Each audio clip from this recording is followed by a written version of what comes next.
Good evening, everybody. Kevin J. Johnston here. This is the Real Estate and Money Show that plays every single Thursday night at 9 p.m.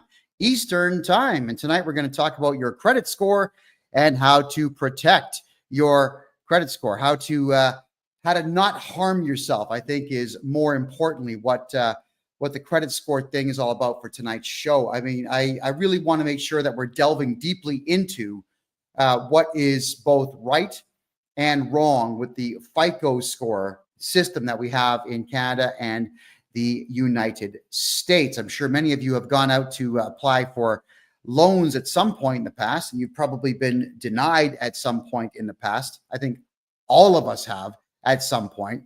And with being denied a loan or just an opportunity even to rent, it's soul crushing, it's heartbreaking. And typically you have no idea why you've been crushed, why you can't get that loan, why you cannot rent that place, why you can't get the car lease that you want, why you can't get a simple $500 credit card. These are things that are very important to understand. Now, I don't have all of the answers because unfortunately, FICO score algorithms are quite hidden from the public. They don't really tell us what they're basing all the positive stuff on, but I do have some of what to do. However, even though I don't have all the positive stuff that you can do, I've got the vast majority of the negative stuff that you can avoid to keep your credit score in good standing. So first things first is you want to talk about how you can find out what your credit score is. There are two major corporations in North America that people will go to check your credit score when you're applying for anything, any kind of credit whatsoever, or any kind of lease or rent. All right, that would be Equifax, EQUIFAX, Equifax.com in Canada. It's .ca. And the other one is TransUnion. Now, as far as I am concerned, these are criminal entities. What they do is they give you a credit score, but you never ask them to. Isn't that strange? They have your entire credit history that you never asked them to create. They have a credit score for you that you never asked them once to keep on. They're keeping records on your spending habits that you've never given permission for them to do. But somehow, if you've got a social security number in the States or a social insurance number in Canada, somehow they will know that you have these very things. So how do we combat this nonsense? And it is nonsense. All right. For TransUnion and for Equifax, all of you have to find out what your FICO score is. It goes, I think as low as 300, it goes all the way to 950. If you have a FICO score of 750 or higher, you're going to be pretty good at getting bank loans out there. And there is a way to get that to happen. I'll cover as much as I can in the next 52 minutes because it's only an hour show, everybody. How do you get your score? Well, Equifax and TransUnion, because of whatever deals that they've signed with the government, have to give you one free credit score of your own each year. So you go to their website, equifax.com or .ca, transunion.com or .ca, and you give them your necessary identification. Don't use a driver's license. If you've got a passport, always use your passport for any form of identification in Canada. Anytime at all that you want to know or do anything for that matter, it's passport only. It's nobody's business where you live. I know that a lot of you out there don't think that you've got the right to have your driver's license go to a PO box, and many of you can't afford to have one, but maybe 10 or 20 friends should all get together and have a PO box, split the cost, and send your driver's license there, just so that there is nobody spying around your house looking for what you got. All right. And the reason I say that is as a podcaster, unfortunately, when I was podcasting in Calgary in 2021, everybody in the city knew where I lived. They all knew that there was going to be a podcast taking place there. So we always had to double lock and triple lock our doors. So we had the front door was locked. We put a steel cage over the window of the room that we used, and we installed an extra door in the hallway and put a lock on that just to buy time if anybody chose to break in. It sucks when people know where you live. So don't let anyone know where you live, but you are allowed to get yourself that free credit score, and you got to find out everything on that credit report that is harming you. Now, you have the right to object to everything on your credit score when you get it. Now, don't be silly and object to everything at the same time. What you got to do is you got to pick on small stuff. So what you got to look out for is late payments on credit cards. You got to look out for a bill you didn't pay and figure out who it was you didn't pay it to. You got to look for what's called the R9. R9 is when you just completely abandon a debt. All right. How do these things get there? Well, people that you didn't pay will put it there. Sometimes people you don't like will put it there to damage your credit score, damage your reputation. So you want to begin writing simple letters, send them registered mail to Equifax saying that you have no idea what that is. It seems like it's either erroneous or it's fraudulent. Please remove it. And they are obligated at that point to prove that there was a debt. You don't have to prove there is no debt. They have to prove that there is one. If there's going to be an R9 or any particular type of complaint on Equifax or TransUnion, you've got to demand in your letter, what is it? Who's the contract with? Where did it come from? Why is it there? And they've got to prove all that. If they can't prove it, you have to demand you deal with this in 30 days or you must remove it, and they will remove it. R9s are a bit more difficult if it's a credit card company, because obviously the credit card company will be able to prove it, but we can still argue it. You want to make sure that each time you get something off your credit score, that you send another letter in complaining about the next thing. Get your credit score to be patched up as quickly as is possible. Now, what is it based on? Well, here's a graphic, everybody. I got to put this white piece of paper here so you can see all the numbers. All right. 30% of your credit score is based on the amounts that are owed. 10% is on new credit that you acquire. 15% is the length of your credit history. I'll move the microphone here. 10% would be credit mix. It's not really defined all that well. And 35% will be your payment history. Okay, where do we begin with this?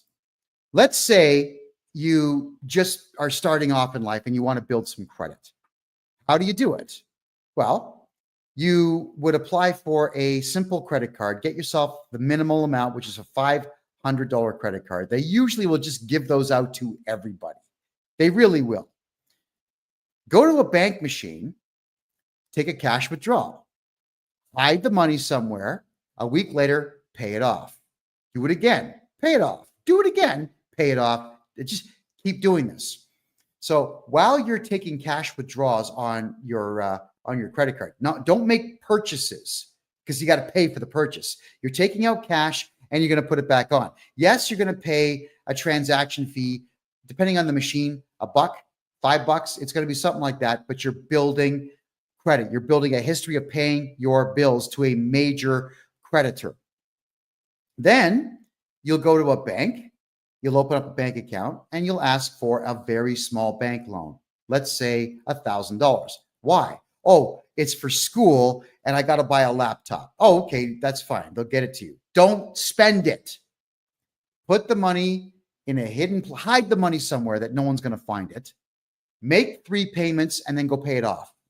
Now you got to ask for $2,000. Repeat the process. Make 3 payments and then pay it off. Don't spend the money, because then you have to go out and earn that money. And now what you're doing for your credit score is you're building credit score points up. And it works.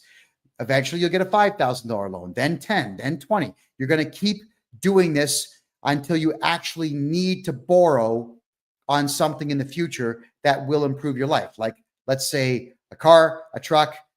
Don't buy those. They depreciate. Better yet, a house. Or you could lie and say you need a loan to buy a house, but then just go ahead and buy a ton of Bitcoin. And when the Bitcoin appreciates, pay off the loan. All right. You always want to make sure that if you're building credit, that you're constantly paying these loans and these credit card debts off. And it's all about borrowing money, not spending it, and then paying it off within a timely fashion, we'll call it, within a good period of time. But what they don't tell you is, let's go back to this chart here, is that new credit is only 10%. All right. So it's only 10%, but 35% is your payment history. So if you get small amounts of credit here, like 10%, and then here, you get 35% based on your actual payment history, 45% of your credit score could be based on your decision to take money out on your credit card and pay it off, take out small bank loans, and pay them off. Amazing, isn't it? 45% of your FICO score is based on you gaming the system. Hey, I wish they told us that. They should teach us this in school, but they don't, because they want you in debt. I want everybody watching this show to make money, get bank loans, and be out of debt. That's what I want. So I'm telling you that you got to pay attention to the fact that 45% of your FICO score is going to be based on you borrowing money and paying it off. You do it forever, for your entire life, starting from the day you become an adult till the day you die. Keep building the FICO score. Now, why would you want to do this for your entire adult life? Well, you didn't hear this from me, but let's say by the time you're 60 years of age, you've had enough of society, you've had enough of human beings, you've had enough of working, you've had enough of everything. Let's say you've got a really good FICO score, like an 820. You could walk into a bank at that point and say, hey, I got an 820, you know, I've got no R9s, I'm really good with my credit. You could take a bank loan for, let's say, 300, 350, and then go to, I don't know, Vietnam, Thailand, and live like a king. Don't bother paying it back. So what you're doing here is you're building your credit up to the point where you can just borrow a huge amount of money and retire. There you go. I'm not saying you should do that, and I'm not saying you should aspire to rip people off, but I'm saying you've got the option to do it should you decide that's the way that you want to get yourself into retirement. Why would you want to do that? Well, because Canada Pension Plan is going to be empty by 2032. So it's not like you're going to get a pension. And it's not like Social Security is going to be doing any better. I think, personally speaking, that the Social Security in the United States is going to be empty by 2040. I don't see a way to keep it afloat. It's a big Ponzi scheme, and it's running out of money. And now that all the illegals are going to be collecting it, good luck, America. So you're paying all these taxes into this system, and you're not going to benefit from it. So why not have the adult plan to have that money ready to be able to be borrowed by the time you hit that age, so you can disappear with that money? I mean, look, when a bank gives you a loan, it's not like they're taking money from the system and giving it to you. They are creating it right there on the spot. It's called fractional reserve banking. So when you get a bank loan from the bank, they put a lien on your property, but they just create the money. It just gets created from nothing. So let them create $350,000 for you when you're retiring, and then go somewhere else and spend it. Enjoy life. Live it up. You've earned it. Right? So if you've been paying into the tax system, which I don't recommend you do, I recommend you hire me to be your tax guy and not pay tax. But if you've been paying tax or paying into the system all these years, benefit from it. Benefit from it. Start planning for your retirement now by keeping your FICO score as high as you possibly can. So getting back to the FICO score, this one here, let's address the 15% of the length of your credit history. All right.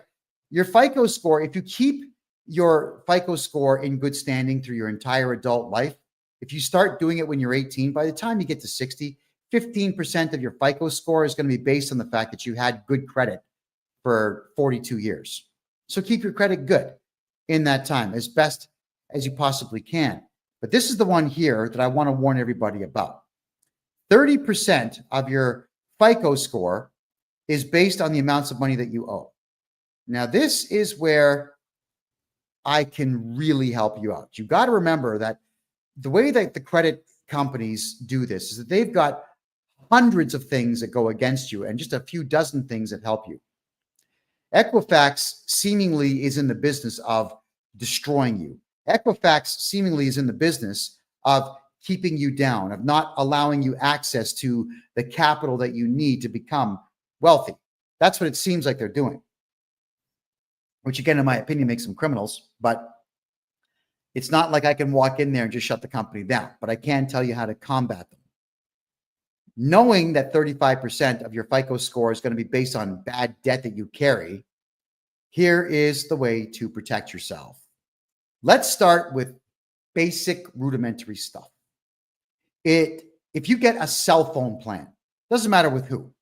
In the States, you got all of them. AT&T, you got Verizon, you've got Virgin, you've got them all. In Canada, there's not as many. You've got Fido, Bell, Rogers. I think Cogeco just got bought by Rogers. There aren't many. There aren't many. It doesn't matter if you pay your cell phone bill on time for your entire adult life. That does not increase your credit score, which means that your cell phone bill should never be in your name, because I'll tell you why, is because there's a good chance at some point you're just going to forget about your bill. You're just going to forget. You didn't pay it. They report you to the credit agency, and now you've lost some FICO points. That sucks. How do you come back? Oh, let's have with this one. Let's just say they don't tell you about your roaming fee. And this has been happening with a lot of Canadian accounts. You go to Italy or you go to Germany and your phone gets turned on for just a brief second by accident. And all of a sudden, boom, $1,500 worth of roaming fees, just like that. Crazy. And if you don't pay it or you argue it, they just tag your credit score. So you can never put your cell phone in your real name, ever. You can't really do that with Bell and Rogers and the big boys because they want to see identification. But you can do it through a corporation. That is correct. You take your corporate documents in. You say, "Hi, my name is, here are the corporate documents. We want to get a corporate cell phone plan."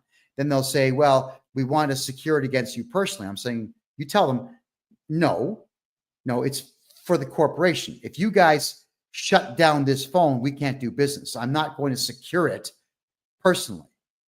And if you argue enough and just decide, okay, you know what, leave, then go to another cell phone dealer. They're all over the place. How many times have you seen foreigners that own cell phone shops? They'll find a plan. Somebody will do the deal. Just keep doing it until you find someone to do the deal. Make sure your cell phone plan is never in your name, ever. Okay. You get that? Doesn't matter if you're paying on time. It doesn't help your FICO score. But if you miss one bill, it hurts your FICO score. So your cell phone has got to be in that name or a company name, which you could also do. Let's say you're renting a place and you've got to pay utilities. If you've opened a corporation specifically to keep your name off of bills, then what you would do is get the internet bill and the gas bill and the electric bill and the water bill all put into, yes, you guessed it, a corporation. All of it. Even if the corporation's not making money, who cares? If you skip on a bill, it doesn't matter. They're going to bill the corporation. Just as long as your name is not listed as the director of the corporation, everything's going to be fine. Now, I do corporate courses on this. And if you want to get involved, come January 1st of next year, we're going to have a subscription-based website where for $25 a month, I'll be doing 1 or 2 shows a month that are private to members only to learn this stuff. But this is the general synopsis of how to protect your FICO score. The other thing is, if you don't want to go through the expense of registering a corporation, even if you buy a house, you can jump on the phone with all the utility companies, say, "Hi, I'm John Smith, Arnold Schwarzenegger, Richard Pryor. I'm somebody. We need the gas bill hooked up." In most provinces in Canada and about half of the states in the United States, they don't ask for identification or even clarification. They say, "Yeah, no problem. We'll send someone out. We'll get you all hooked up." Ta-da. So now the bill is in someone else's name. Why? Because if you pay your gas bill on time for 45 years, it doesn't positively benefit your FICO score. If you pay the water bill, it doesn't benefit your FICO score. If you pay your internet bill on time, it doesn't benefit your FICO score. Nothing benefits your FICO score when it comes to household utilities, but it can hurt you. So let's really go down the rabbit hole here. I'm sure all of you have maybe heard of Text Now. It allows you to have a separate phone number on your cell phone plan. All right. So you get a Text Now phone number, and that's the one that you would use for all of the bills on your house, especially if you're renting. If you're buying, it's great. I mean, do the same thing. Have the bills in a fictitious character's name and have them phone your alternate cell phone number looking for payment on the bills, because you're going to miss a bill. That's just how life works, guys. You get sick, you get in a car accident, you're going to not pay some bills. You don't want your FICO score dropping because you are incapacitated. Maybe you live with some friends and they skip out and they don't pay the bill. You got to catch up because your friends are jerks. Yeah, maybe you got a boyfriend, girlfriend, whatever it is. You guys break up. Someone doesn't pay the bill. If it's not in your name, it doesn't matter. Also, what you can do is, let's say, for argument's sake, if your gas bill, your electric bill, your whatever bills you got for your house are not in your name and you're behind on things, you can call them up and say, yeah, hey, it's John Smith. I need you to disconnect the gas and the water and everything else. I'm moving out of this house that I'm renting. No problem. They'll cut everything off.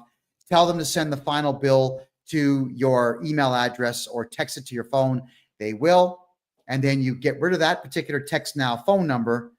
And 2 days later, you get yourself another text now phone number or another one of the like Hush phone number. Any of these phone numbers that are voice over IPs, call them up saying, different voice.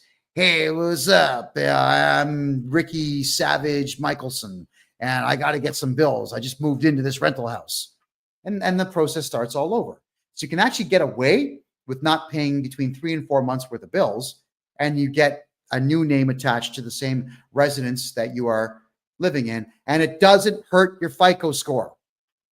Right? It doesn't hurt your FICO score. If you're not going to pay bills, it doesn't hurt your FICO score. Now, I'm not encouraging all of you to not pay bills if you don't have to. I'm telling you that I understand with our rotten economy in North America right now and the severe lack of money in the money supply right now, that these are the options that you have to give yourself. So FICO score, protect it by making sure the house bills are not within it. If at all, if you can avoid anything, if you can avoid using your real name on anything, you have to avoid using your real name wherever you possibly can. The driver's license is usually where you all get screwed. When you use a driver's license as identification and it's got your home address on it, whoever wants to harm your FICO score can do it. If you absolutely have to show identification that's got your name and face on it, passport every single time. If you have an expired passport, keep it, because you can use that. If they say, we want to see 2 pieces of ID, 2 passports. And they might say, well, one of them is expired. So there is no law that says you can't show expired identification. The only problem with an expired driver's license is that you can't drive with it, but you can still use it as identification. The only problem with an expired passport is you can't fly with it, but you can still use it as identification. Any photo ID card in Canada that expires can always be used to identify you. You just can't use it for the prescribed use that it's for. So don't listen to anybody's crap when they tell you that you can't use that expired driver's license, health card, passport. You can. It doesn't have to be updated to be valid. It's still valid. And that's the beautiful part of identification. So if your passport is going to expire, order a new one and don't take the old one in and turn that in. Whenever you get a new driver's license, anywhere in Canada, you can say, I lost it. I just lost it. Can I have another one? Keep the old one. If you're able to, have all your identification go to a post office box. Or, if they don't like to use P.O. box in the address, fine.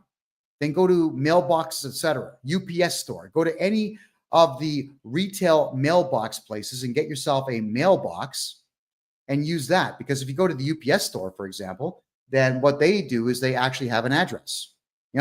7400 Main Street, suite number 404. That would be your box number, but it won't say box number. It'll say suite number, which is exactly what you want to do. I can't stress enough that this is no longer the 1970s. In the 1970s and the 1980s, people would ring your doorbell to say, hey, I'm happy to see you. Like, thank you for your friendship. And that was it. There was never anything nefarious that people had in mind when they would ring your doorbell. Back in the days, people would ring your doorbell. You just open the door. Hi. Like, it was a surprise. You're excited. Someone's here. And then eventually towards the end of the 1980s and the beginning of the 1990s, every third person ringing the doorbell was some solicitor trying to sell you something. So you had to get really good at yelling at people saying, get out of here. And it's annoying to have someone, unfortunately, they are legally allowed to do so. The law says they can ring your doorbell, but they have to leave when you tell them to. I don't want to get out of my chair or stop what I'm doing to answer the door for someone I don't know. I really don't, but it is what it is. And now, 9 times out of 10, when someone knocks on the door, it's someone looking for money, or it's the cops asking you why you said that thing that time on social media, or the cops are saying, well, someone complained about your car and we're here to investigate, and so on. Yeah, it's someone looking to gain money or leverage from you or on you these days. So unfortunately, with the way the world is these days, you want to make sure that nobody has access to your front door anymore. This is not to do with your FICO score. This is just you personally protecting yourselves. If you have the means to build a cage in front of your front door these days where someone has to enter the cage to get at your front door, I strongly recommend that. It's sad that our society's crumbled that way, but it has. So you cannot let people have leverage on you. And that's the same thing with phone calls that come in. I can't stand the fact that if you have a landline in Canada, you get absolutely bombarded by people from outside the country trying to sell you something and asking questions. And unfortunately, Canadians and Americans, they're high trust societies, so people answer questions. Like, don't answer questions to people that phone you. They're fishing for information to steal your identity. Start hanging up the phone. It's regrettable, but we have to unfortunately go to cell phone plans and not have landlines, specifically to not get phone calls from solicitors. And when you do buy something online, or you give information online and someone else starts tagging your credit card to buy stuff, it can harm your FICO score. Got to be very careful who you give your information to. So please do not give your home address to anyone. Do not use your driver's license as identification for anything. If you're in a rental house, use fake names to get utility bills done. Passport only for ID for anything. And if you can avoid using your real name, avoid using your real name. And even for things like signing your kids up for sports. Yeah, you've got to give your kid's birth certificate up. But when they say that we want to see a hydro bill to prove that you are living where you say you are, no. No. I want all of you to change how you think. Everybody out there, you have to assume everyone out there is a scumbag and everyone out there is going to try to steal from you. And like, I went through this nonsense in the province of Ontario with the Ontario Lacrosse Association, run by 2 very animalistic savages who were harming children. And I exposed them in the book I wrote, Lacrosse is Dead, which is free on my website, by the way. And in there, what they would say is that if you were going to sign your child up to play lacrosse in my hometown, Mississauga, that you had to prove you lived in Mississauga. Why? What does it matter? What if you lived on the border in the next town over called Oakville? But to play in Oakville, you had to go 24 kilometers that way instead of 1 kilometer that way. Why would you want to waste time and fuel? Why do you have to prove this? So all of you, when you know in advance that you may have to show a bill to prove that your kid goes there, get an affidavit done instead.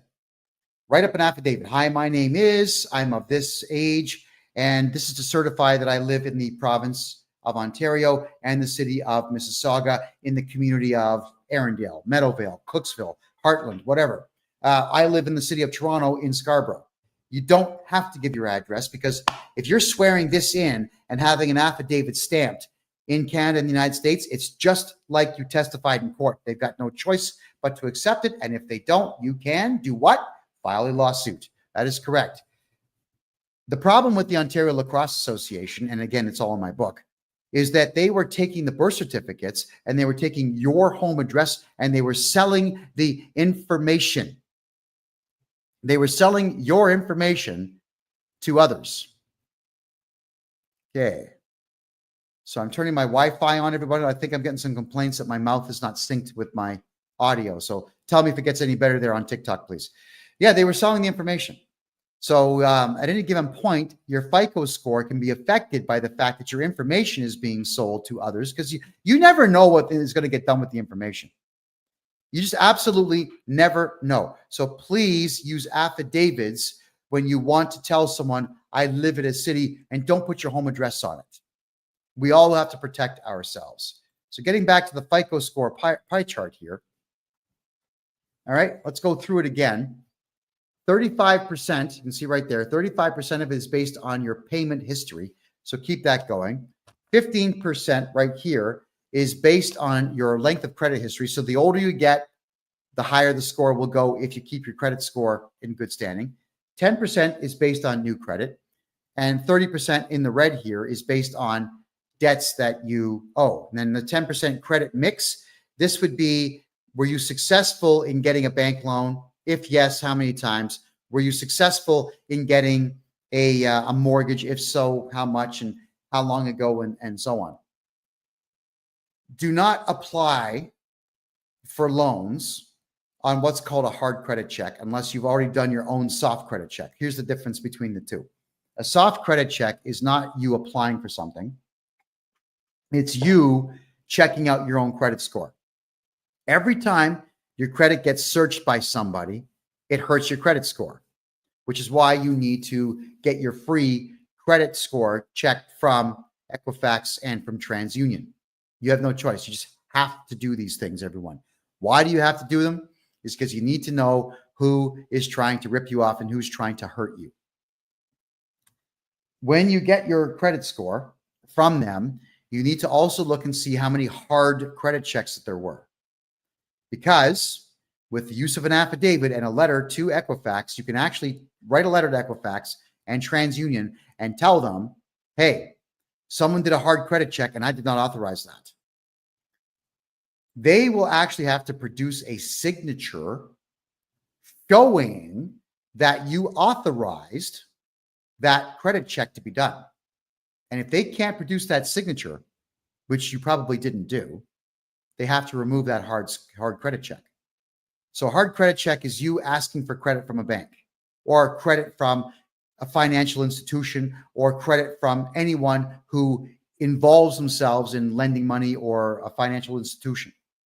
You don't want hard credit checks there, right? The soft credit check is something that banks will do once a year on you just to see what your credit score is so they can adjust your bank rates up and down. It's criminal that they do it, but they do it. And the soft ones, they don't show up. So we got ourselves a troll. I just have to get rid of the troll, folks. Give me a second here. There you go. And blocked. There you go. Okay. So thank you for that. So you want to make sure that you are not letting them do the hard credit checks. The soft credit checks, they will do. The soft credit checks do not show up on your account. Be very careful how many hard credit checks that you yourself go for. If you go to get a bank loan, they'll do a hard credit check.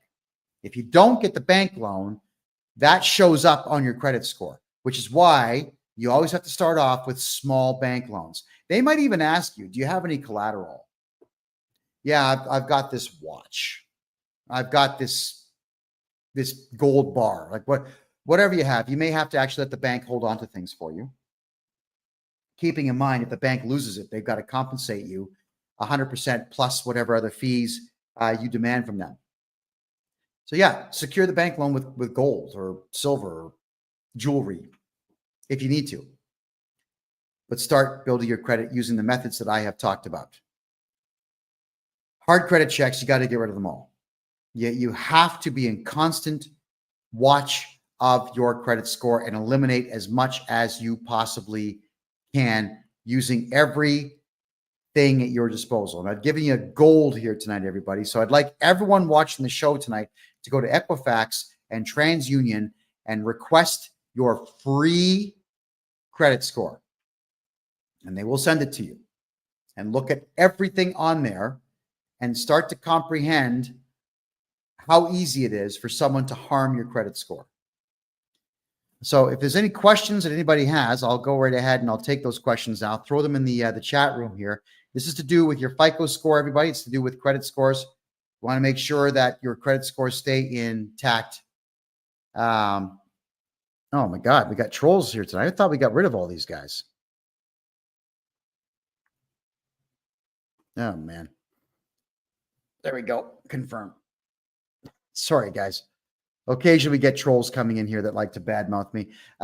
There's a propensity for, we'll say, non-conservatives to not appreciate the fact that I'm teaching people that the conservative way of doing business and living life tends to be the more successful of the two. So for the profanity that sometimes show up in the chats, I do humbly apologize to all of you.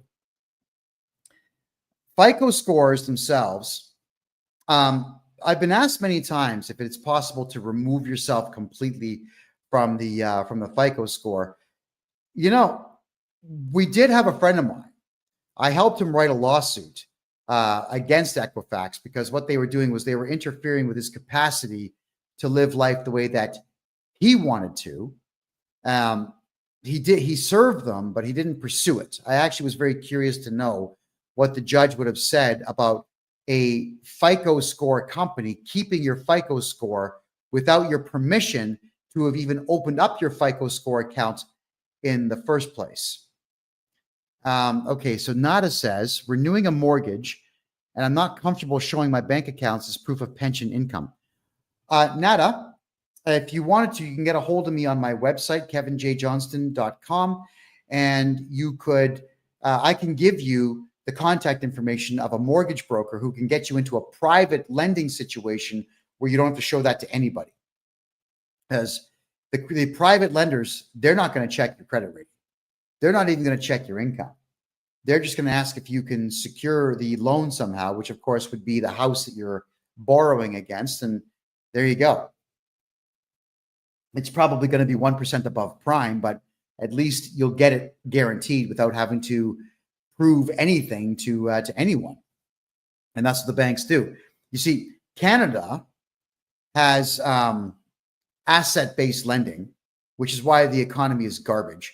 If you don't have $1 million, you can't borrow $1 million.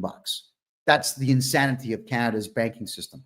Whereas in the United States, everything is capital-based banking. So you go into the bank with a really good idea and they'll give you money because they're hoping to make money off of you. And American banks are really, really, really good at writing off debt and selling debt to others. All right. So that is why it's so difficult to get things done in Canada. So if you're having a difficult time getting credit in Canada, it is because the system in Canada works against you. It really does work against you. And you need to combat that by taking the advice that I've given you on tonight's show.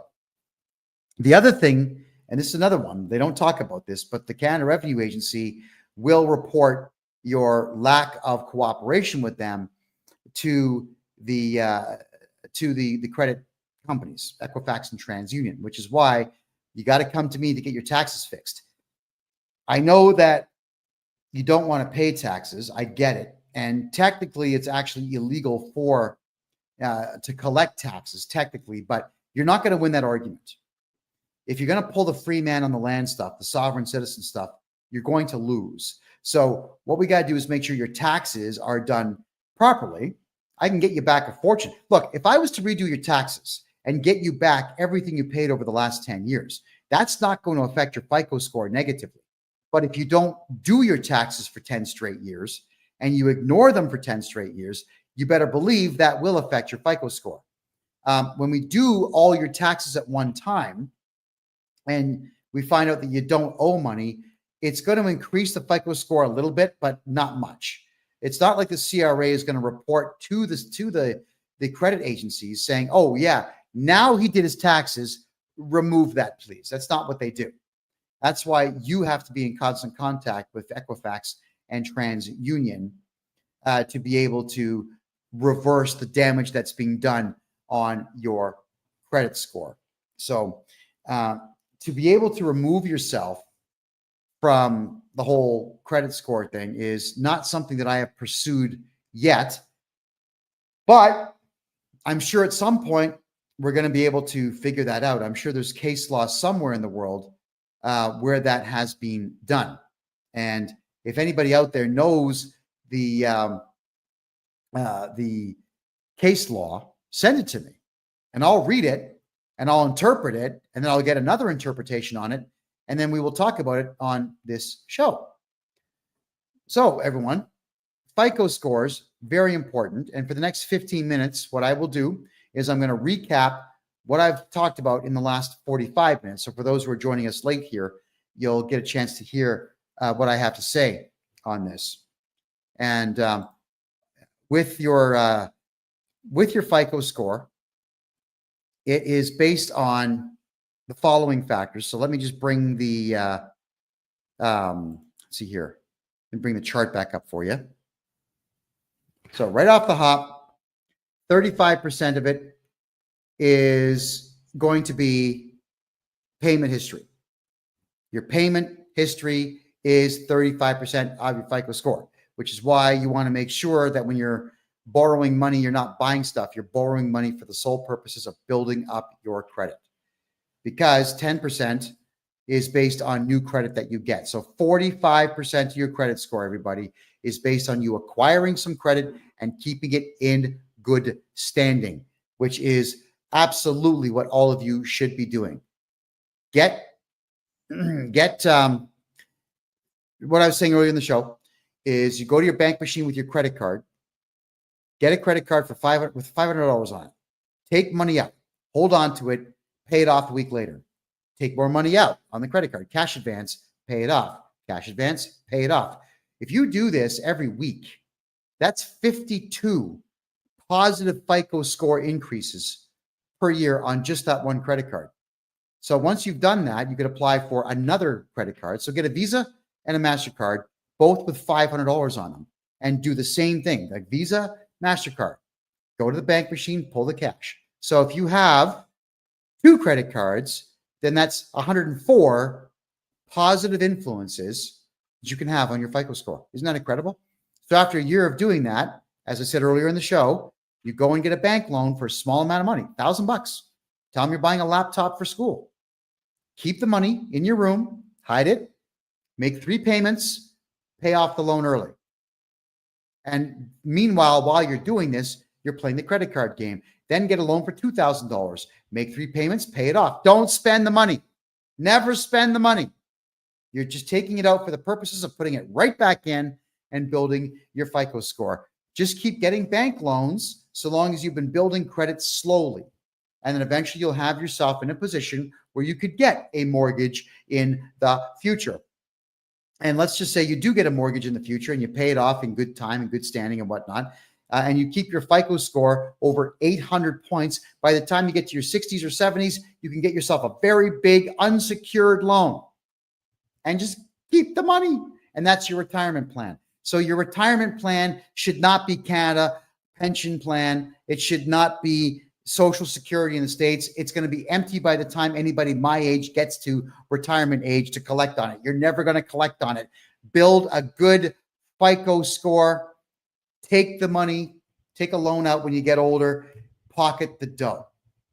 Pocket the dough. It's yours.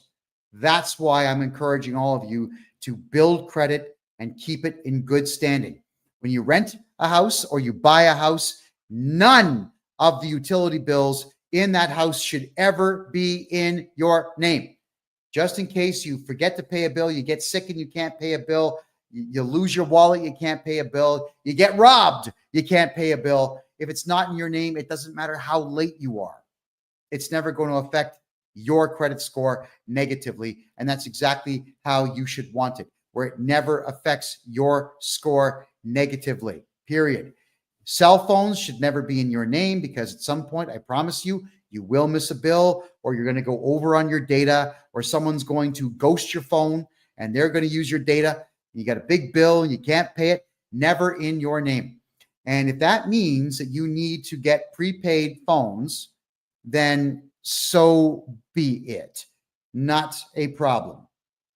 And for those who want to buy a property here in Panama, everybody, get a hold of me on my website, kevinjjohnston.com. Now, how do you not use your name when you're getting bills? In Canada, it's real easy. When you phone up saying, hey, from an alternate phone number, like a hush phone number or a text now phone number. Hey, what's up? My name is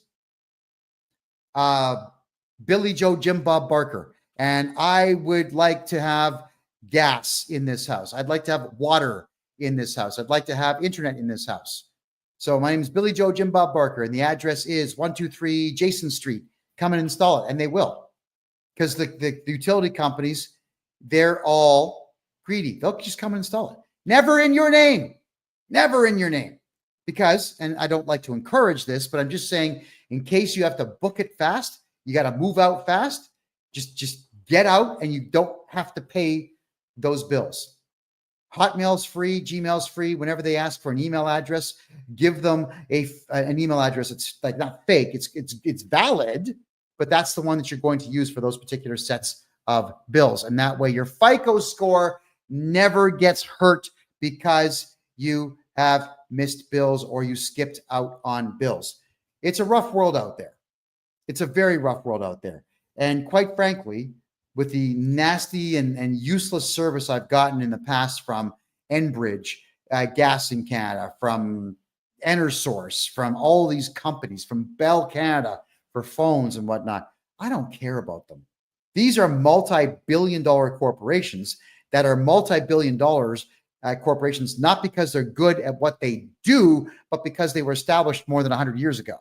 So they've had 100 years to amass wealth. That's what it is.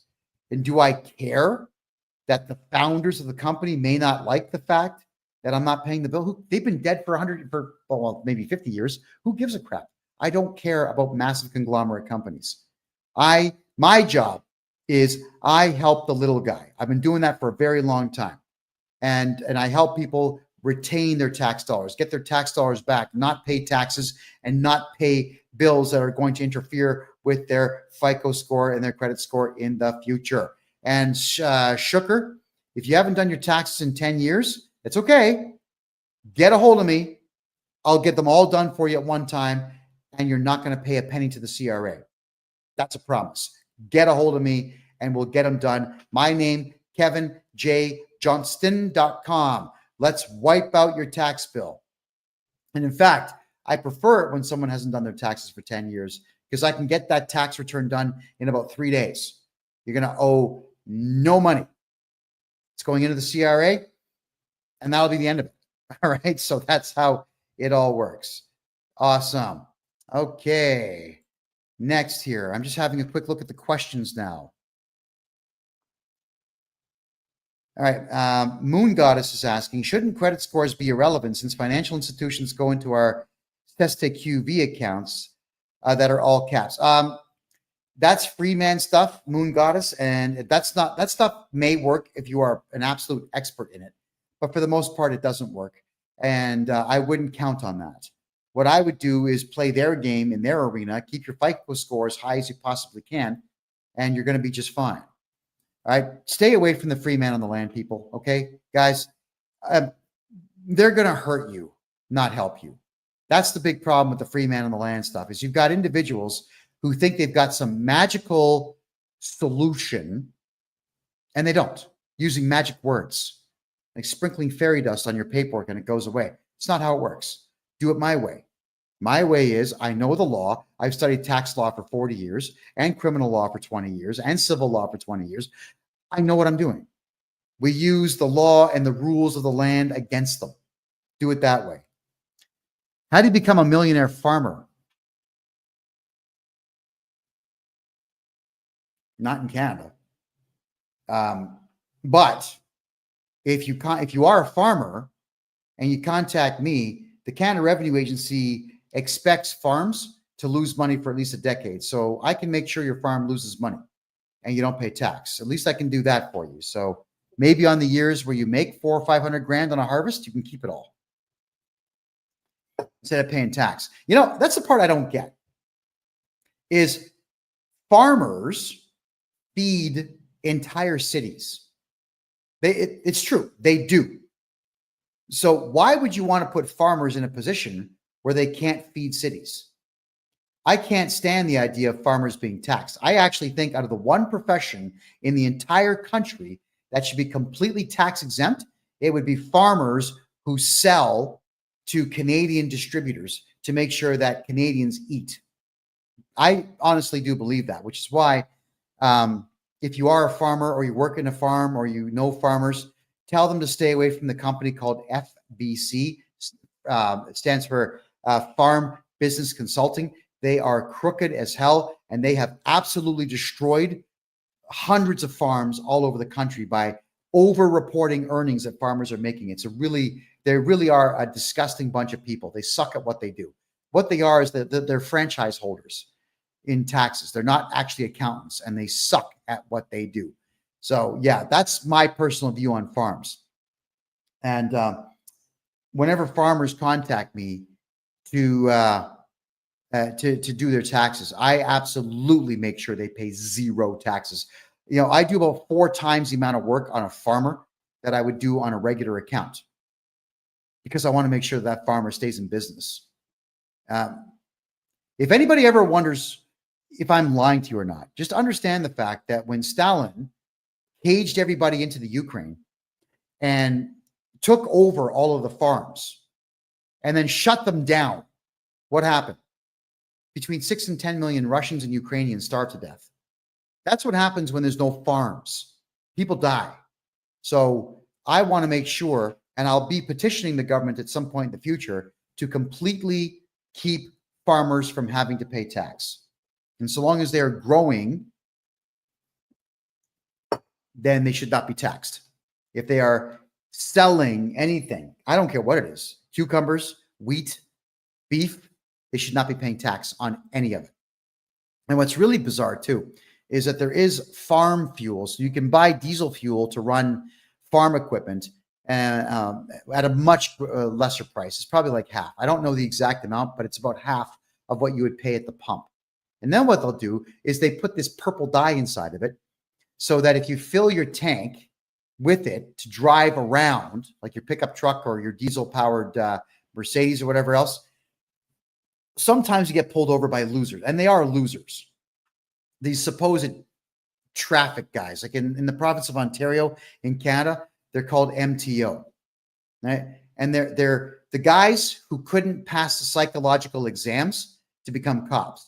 So instead, they sit in these cars that have sirens on the top and cherries, and they'll pull you over saying, well, I work with the MTO, and I'm going to take your license plate. And they actually will go inside your gas tank and pull it out and see if the gas is purple. And if it's purple, they'll write you this massive $1,000 fine for using farm fuel for your vehicle. So how do you beat that? 2 gas tanks. Right? That's what you do. You have one gas tank, which is the main one, partition it, put some regular gasoline into it that you never burn, and have a secondary fuel tank in there and use farm fuel. There you go. There's some help for you right there. All right. So keep in mind, everyone, you got to protect that FICO score.